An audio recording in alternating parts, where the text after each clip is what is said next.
Big boss Malayalam season 6 live അപ്ഡേറ്റ്സിലേക്ക് പോകാം. അങ്ങനെ ജാസ്മിനെ കൺവെൻഷൻ റൂമിലേക്ക് കൊണ്ടുപോയിരിക്കുകയാണ് നമ്മുടെ അപ്സരയും റസ്മിനും ഒക്കെ ചേർന്നിട്ട്. അവിടെ കിടന്ന് ജാസ്മിൻ ഭയങ്കരമായിട്ട് കരഞ്ഞിട്ട് പറയുകയാണ്, എന്നെ ഇവിടെയുള്ള എല്ലാവരും കൂടി അറ്റാക്ക് ചെയ്യുകയാണ്, ഞാൻ എന്ത് ചെയ്യാനാണ്, ഞാൻ അതിന് മാത്രം എന്താ തെറ്റ് ചെയ്തതെന്നൊക്കെ ജാസ്മിൻ ചോദിക്കുകയാണ്. എന്തിനാണ് ബാക്കിയുള്ളവരുടെ മേലേക്ക് അതിടുന്നത്? ബാക്കിയുള്ളവർ എന്ത് ചെയ്തു?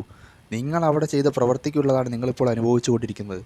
നിങ്ങളും, അതായത് ജാസ്മിനും ഗബ്രിയും കൂടി അവിടെ കാണിച്ചു കൂട്ടിയതിനുള്ളതാണ് അവർ അനുഭവിച്ചു കൊണ്ടിരിക്കുന്നത്. ബാക്കിയുള്ള മത്സരാർത്ഥികൾ അവിടെ അവരൊന്നും ചെയ്തിട്ടില്ല. അവരവരുടെ പ്രവൃത്തികൾ മാത്രമേ ചെയ്തിട്ടുള്ളൂ. വെറുതെ ബാക്കിയുള്ളവരുടെ മേലേക്ക് ഇട്ട് സ്വയം നാറണ്ട. ചെയ്തു വെച്ചതിനുള്ളതാണ് അനുഭവിക്കുന്നത്. അത് മനസ്സിലാക്കി ഇനിയെങ്കിലും നല്ല രീതിയിൽ പ്രവർത്തിക്കുക. പുറത്തുള്ള പ്രേക്ഷകർ മണ്ടന്മാരല്ല. പ്രേക്ഷകരെ മണ്ടന്മാരാക്കി നാടകം അഭിനയിച്ച് വിജയിച്ച് മുന്നോട്ട് പോകാമെന്ന് കരുതിയവർക്ക് കിട്ടിയ വാരിക്കുഴിയിൽ വീഴുന്നതാണ് ഇപ്പോൾ കണ്ടത്. സ്വയം കുഴിച്ച കുഴിയിൽ വീണു. അത് ഇനി അനുഭവിക്കുക, അല്ലെങ്കിൽ അത് തിരുത്തി മുന്നോട്ട് പോവുക. അതാണ് ശ്രമിക്കേണ്ടത്. അല്ലാണ്ട് മറ്റുള്ളവരെ കുറ്റപ്പെടുത്തിയിട്ട് യാതൊരു കാര്യവുമില്ല. നിങ്ങൾ ചെയ്തതിനുള്ളതാണ് നിങ്ങൾ അനുഭവിക്കുന്നത്. പുറത്ത് കമ്മിറ്റഡ് ആയിട്ടൊരാൾ അകത്ത് പോയിട്ട് കൺഫ്യൂഷൻ എന്ന് പറയുന്നതിൽ എന്തർത്ഥമാണുള്ളത്? അപ്പോൾ അതിലിനി കാര്യമില്ല.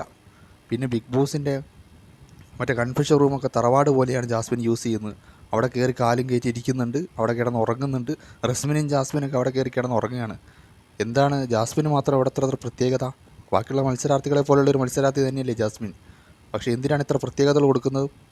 ഒരു ഷോയിൽ അവിടെ കയറി കാലും കയറ്റിയിരുന്ന് അവിടെ കിടന്നുറങ്ങുക, കൺഫെഷൻ റൂമിൽ വേറെ എവിടെയും കിടക്കുന്ന കാര്യമാണ്. നമ്മൾ ഇത്രയും സീസണുകൾ കണ്ടതല്ലേ. അപ്പോൾ എന്താണ് ഇവർ ഉദ്ദേശിക്കുന്നത്?